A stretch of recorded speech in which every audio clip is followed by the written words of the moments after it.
Pertama, kita mencoba perintah draw line. Line digunakan untuk membuat garis lurus antara dua titik. Dengan bantuan ortho mode, kita bisa memastikan garis lurus horizontal atau vertikal. Di sini kita sudah ada di AutoCAD-nya. Pertama, kalian klik ikon line di toolbar atau ketik line di command bar lalu tekan enter. Kedua, kalian tentukan titik awal di area gambar dan aktifkan ortho mode dengan menekan tombol F8 di keyboard. Itu kalian bisa menentukan titik akhir dengan klik lagi, maka garis lurus akan terbentuk. Dengan perintah line, aku juga ingin membuat kotak sederhana. Kalian juga bisa memasukkan nilai atau ukuran yang sesuai dengan kemauan kalian. Lalu aku membuat sisi kanannya, sisi bawahnya, dan terakhir aku klik kembali ke titik awal untuk menutup kotak dan tekan enter atau escape untuk mengakhiri perintah. Jadi perintah line berfungsi untuk membuat garis lurus dasar yang menjadi pondasi gambar di AutoCAD.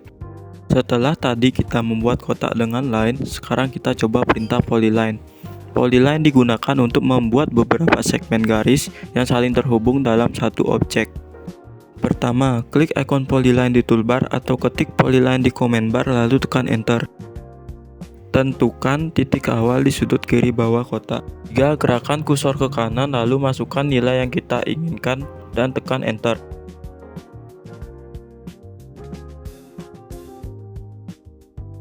Gerakan kursor ke atas untuk membuat sisi kanan kotak dan masukkan nilainya. Gerakan kursor ke kiri untuk membuat sisi atas kotak dan masukkan nilainya lalu enter. Terakhir, klik kembali ke titik awal untuk menutup kotak. Tekan enter atau escape untuk mengakhiri perintah. Polyline membuat objek kotak menjadi utuh. Sekarang kita coba perintah polygon. Polygon digunakan untuk membuat bangun segi banyak, misalnya segi 3, segi 5, atau segi 6. Pertama, kita klik ikon polygon di toolbar atau ketik polygon di command bar lalu tekan enter. Kemudian masukkan jumlah sisi yang diinginkan, misalnya di sini 3 untuk membuat segitiga. Lalu tentukan titik pusat polygon dengan klik di area gambar. Lalu masukkan ukuran polygon dan tekan enter, maka polygon akan terbentuk. Selanjutnya aku akan membuat segi 5 dengan cara yang sama. Bagian polygon terdapat dua pilihan, yaitu inscript, yaitu sisi polygon berada di dalam lingkaran, sedangkan circumscript, sisi polygon berada di luar lingkaran. Nah, jadi dengan perintah polygon, kita bisa membuat berbagai bentuk segi banyak dengan cepat dan presisi.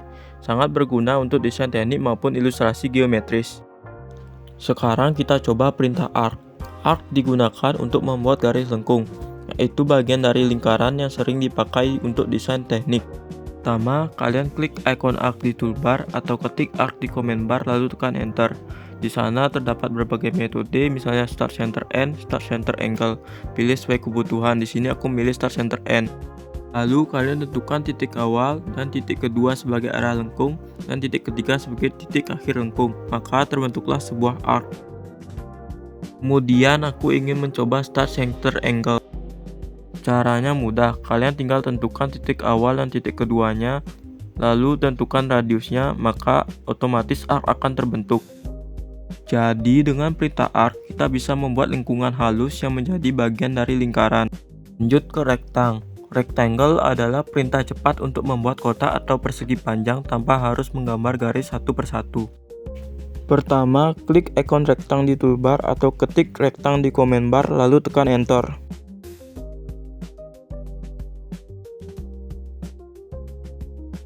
Lalu tentukan titik pertama sebagai sudut awal kotak dan gerakan kursor, lalu titik kedua sebagai sudut berlawanan, maka kotak akan terbentuk otomatis.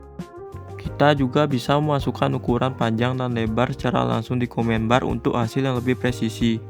Misalnya 2100, 2970, lalu tekan enter, maka otomatis rectangle akan terbentuk. Dengan perintah rectangle, kita bisa membuat kotak atau persegi panjang lebih cepat tanpa memerlukan line atau polyline. Sekarang kita coba perintah circle. Circle digunakan untuk membuat lingkaran dengan berbagai metode, misalnya berdasarkan pusat dan radius. Circle memiliki banyak metode, misalnya center radius dan center diameter. Semula kita klik ikon circle di toolbar atau ketik circle di command bar lalu tekan enter. Lalu tentukan titik pusat lingkaran dengan klik di area gambar. Masukkan nilai radius di comment bar, misalnya 100, lalu tekan enter. Maka lingkaran dengan radius 100 akan terbentuk.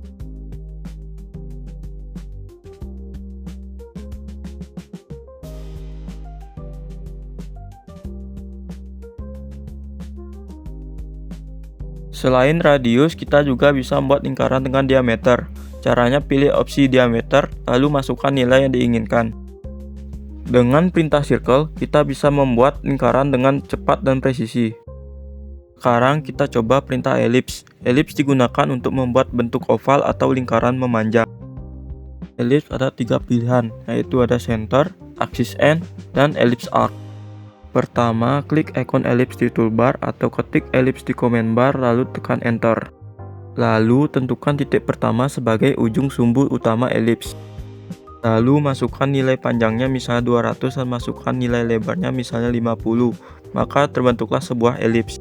Selanjutnya aku ingin mencoba ellipse arc. Caranya tetap sama, tapi yang beda di akhir.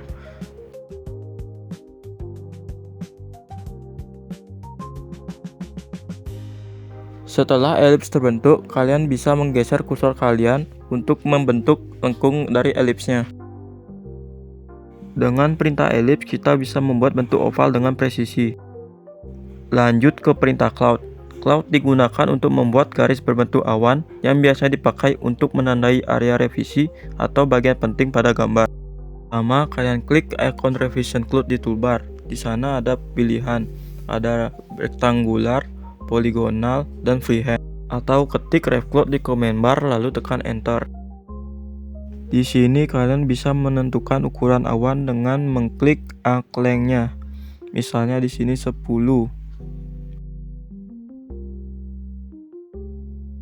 Lalu ketik O untuk select object. Terakhir tekan enter, maka bidang tertutup akan otomatis berbentuk awan.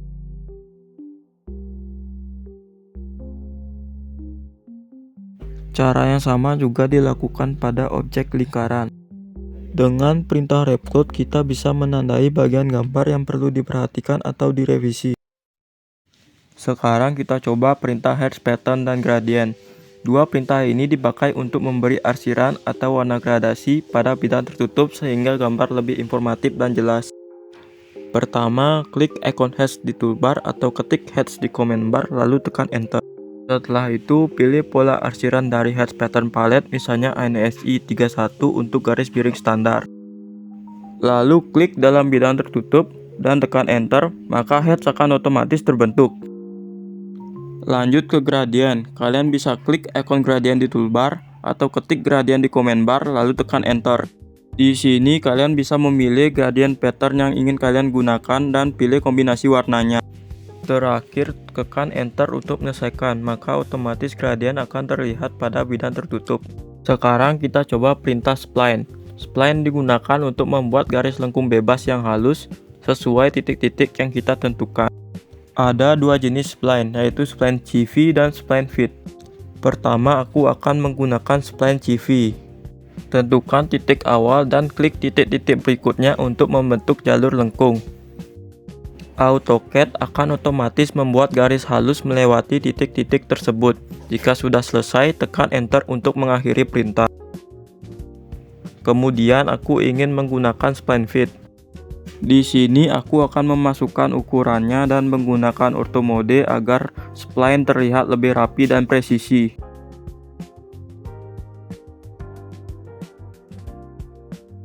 Dengan perintah spline, kita bisa membuat garis lengkung bebas yang lebih artistik dan fleksibel. Sekarang kita coba perintah tabel. Tabel digunakan untuk membuat tabel data atau keterangan langsung di dalam gambar AutoCAD. Pertama, klik ikon table di toolbar atau ketik table di comment bar lalu tekan enter. Di sini kita bisa memilih membuat tabel baru atau mengambil data dari web lain. Tentukan jumlah kolom dan baris sesuai kebutuhan. Klik OK, lalu tentukan titik lokasi tabel di area gambar. Di sini kita bisa mengisi sel tabel dengan teks. Contohnya nama alat, komponen, ukuran, kondisi, harga, dan jenis. Dengan perintah tabel, kita bisa menambahkan data teknis langsung ke gambar. sehingga informasi lebih lengkap dan profesional. Sekarang kita coba perintah teks. Teks digunakan untuk menambahkan tulisan atau keterangan pada gambar AutoCAD. Klik ikon teks di toolbar atau ketik teks di comment bar lalu tekan enter. Pertama, aku memakai single line text. Formatnya terbatas, hanya bisa atur tinggi huruf, sudut rotasi, dan isi teks. Di sini kita tentukan titik lokasi awal teks di area gambar, lalu ketik isi teks, misalnya namaku, dan tekan enter untuk menyelesaikannya. Lanjut ke multiline text dengan formatnya yang lengkap. Kita bisa mengatur fontnya, ukuran, alignment, bullet atau numbering, warna, dan lain-lain. Pertama, pilih ikon multiline, lalu klik titik pertama di sudut kiri atas kotak, lalu klik titik kedua di sudut kanan bawah kotak, maka terbentuk area teks sesuai ukuran kotak. Di sini kita bisa mengatur alignment dengan menu Justify. Pilih middle center supaya teks berada tepat di tengah kotak. Kita juga bisa mengatur font, ukuran huruf, warna, dan format paragraf langsung dari teks editor. Jadi, perintah teks digunakan untuk menulis keterangan singkat satu baris saja, sedangkan multiline text digunakan untuk menulis keterangan panjang dalam kotak teks dengan format lebih lengkap. Sekarang kita coba perintah boundary. Boundary digunakan untuk membuat area tertutup otomatis dari objek yang ada, sehingga bisa dipakai untuk pengisian bidang. Mula-mula aku akan membuat kotak dengan line.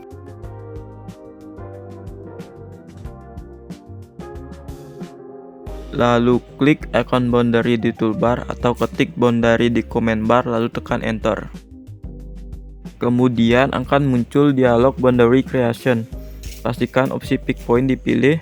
Pilih opsi polyline lalu klik OK, lalu klik di area tertutup objek, enter. Lalu ketik move untuk memindahkan objek, lalu klik kotak, tekan enter, pilih sudut bawah kotak untuk memindahkan objek. Kotak yang awalnya dibuat dengan line sekarang berubah menjadi polyline.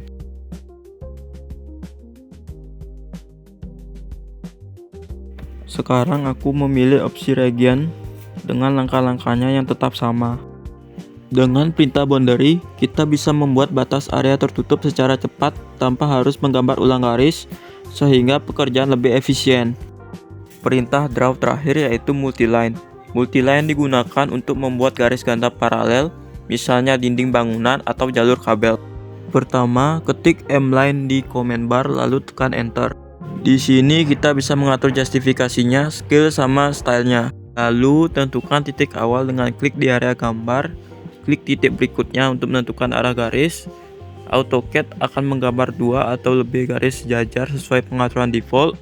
Tekan enter untuk mengakhiri perintah. Dengan multiline kita bisa membuat garis ganda dengan cepat dan konsisten. Lanjut ke perintah modify. Ada erase dan copy. Erase digunakan untuk menghapus objek, sedangkan copy digunakan untuk menggandakan objek. Pertama, klik ikon erase di toolbar atau ketik erase di comment bar lalu tekan enter.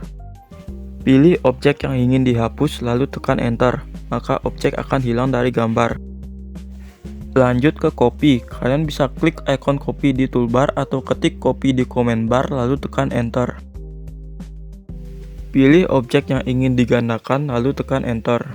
Kemudian tentukan base point, lalu klik titik tujuan, maka objek akan digandakan ke lokasi baru. Tekan escape untuk mengakhiri perintah. Lanjut ke perintah mirror. Mirror digunakan untuk membuat salinan objek yang simetris terhadap garis acuan. Pertama, klik ikon mirror di toolbar atau ketik mirror di comment bar, lalu tekan enter. Lalu pilih objek yang ingin dicerminkan dan tekan enter. Tentukan titik pertama dan titik kedua dari garis mirror. Lalu AutoCAD akan menanyakan apakah objek asli ingin dihapus atau tidak. Maka objek akan tercerminkan sesuai dengan garis yang kita tentukan tadi. Lanjut ke perintah rotate dan offset. Dua perintah ini dipakai untuk mengatur dan membuat salinan paralel dari objek. Pertama, klik ikon rotate di toolbar atau ketik rotate di comment bar, lalu tekan enter. Pilih objek, lalu tekan enter. Tentukan base point, lalu putar objek sesuai keinginan kalian. Lanjut ke perintah offset. Pertama, kalian klik ikon offset di toolbar atau ketik offset di comment bar, lalu tekan enter. Masukkan jarak offset misalnya 20 mm. Pilih objek yang ingin di-offset dan klik sisi arah offset. AutoCAD akan otomatis membuat salinan sejajar dengan jarak yang ditentukan. Sekarang kita coba perintah array. Array digunakan untuk membuat salinan objek dalam jumlah banyak dengan pola tertentu, misalnya rektangular atau polar. Pertama, kalian klik ikon array di toolbar atau ketik array di command bar, lalu tekan enter.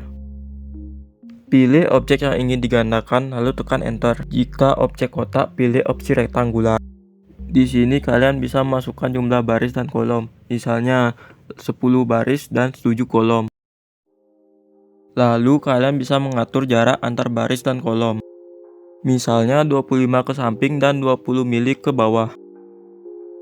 Terakhir tekan enter, maka objek akan digandakan dalam pola kotak. Lanjut ke perintah mirror, offset, dan rotate. Ketiga perintah ini digunakan untuk membuat objek simetris, salinan sejajar, dan memutar objek sesuai sudut tertentu. Pertama, ketik mirror lalu enter. Pilih objek yang ingin dicerminkan lalu enter.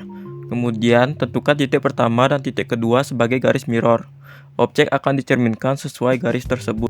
Lanjut offset, ketik offset lalu enter, masukkan jarak offset misalnya 15 mm, pilih objek, lalu klik sisi arah offset. AutoCAD akan membuat salinan sejajar dengan jarak yang ditentukan. Lanjut rotate, ketik rotate di command bar lalu tekan enter, kemudian blok semua objek yang ingin diputar, lalu tekan enter, tentukan base point, kemudian putar sesuai yang kita inginkan, maka semua objek yang kita blok akan berputar sesuai sudut yang kita inginkan. Lanjut ke perintah array polar. Array polar digunakan untuk membuat salinan objek dalam pola melingkar mengelilingi titik pusat. Pertama, kalian bisa klik ikon array polar di toolbar atau ketik array polar di command bar lalu tekan enter. Lalu kalian pilih objek yang ingin digandakan lalu tekan enter. Tentukan center point atau titik pusat untuk array. Lalu pilih item untuk memasukkan jumlah objek, misalnya 8, lalu tekan enter. Lalu pilih opsi row, tentukan jumlah objek yang kalian ingin, misalnya 4. Lalu tentukan jarak baris yang kalian inginkan, misalnya 200. Jika sudah, pilih opsi exit, lalu tekan enter, maka objek akan digandakan melingkar mengelilingi titik pusat. Lanjut ke perintah stretch. Stretch digunakan untuk mengubah ukuran atau bentuk objek dengan menarik sebagian titiknya, bukan sekedar memperbesar seluruh objek. Pertama, kalian bisa klik ikon stretch di toolbar atau ketik stretch di command bar, lalu tekan enter. Lalu gunakan closing window untuk memilih bagian objek yang ingin ditarik. Tekan enter untuk memilih objek dan tentukan base point. Tentukan titik kedua dan masukkan jarak untuk menarik bagian objek. Objek akan berubah bentuk sesuai arah tarikan. Sekarang kita coba perintah chamfer. Chamfer digunakan untuk membuat sudut miring pada pertemuan dua garis dengan jarak tertentu dari masing-masing garis. Pertama, kalian bisa klik ikon chamfer di toolbar atau ketik chamfer di command bar lalu tekan enter. Ini kalian bisa pilih distance untuk memasukkan jarak pertama misalnya 100 lalu tekan enter, lalu masukkan jarak kedua misalnya 50 lalu tekan enter. Lalu kalian pilih garis pertama, kemudian pilih garis kedua yang berpotongan. AutoCAD akan otomatis membuat garis miring di sudut pertemuan sesuai jarak yang dimasukkan. Sekarang kita coba perintah fillet. Fillet digunakan untuk membuat sudut lengkung pada pertemuan dua garis atau objek. Pertama, kalian bisa klik ikon fillet di toolbar atau ketik fillet di command bar lalu tekan enter. Lalu pilih opsi radius, masukkan radius fillet misalnya 50 mm, lalu tekan enter. Pilih garis pertama dan pilih garis kedua yang berpotongan atau berdekatan. AutoCAD akan otomatis membuat lengkungan di sudut pertemuan sesuai radius yang dimasukkan. Lanjut ke perintah breakpoint. Breakpoint digunakan untuk memotong atau memecah objek di titik tertentu, sehingga objek terbagi menjadi dua bagian. Pertama, kalian klik ikon break di toolbar atau ketik break di command bar lalu tekan enter. Lalu pilih objek yang ingin dipotong, tentukan titik pertama dan titik keduanya, maka bagian objek di antara dua titik itu akan terhapus, sehingga objek akan terpisah menjadi dua bagian. Lanjut ke break at point. Pertama, kalian klik ikon break at point di toolbar, lalu pilih objek yang ingin dipotong, tentukan satu titik potong pada objek, maka objek akan terputus di titik tersebut, menjadi dua bagian yang tetap utuh panjangnya. Sekarang kita coba perintah terakhir, yaitu trim dan extend. Dua perintah ini sering dipakai bersama untuk mengedit panjang garis sesuai batas tertentu. Pertama, perintah trim. Di sini kalian klik icon trim di toolbar atau ketik trim di command bar lalu tekan enter. Lalu klik bagian objek yang ingin dipotong, maka AutoCAD akan otomatis menghapus bagian yang melewati batas tersebut. Lanjut ke perintah extend. Kalian bisa klik extend di toolbar atau ketik extend di command bar lalu tekan enter. Lalu klik objek yang ingin diperpanjang. AutoCAD akan otomatis memperpanjang garis hingga menyentuh batas. Jadi dengan trim kita bisa memotong garis yang berlebih, dan dengan extend kita bisa memperpanjang garis agar menyentuh batas. Keduanya saling melengkapi untuk merapikan gambar teknik.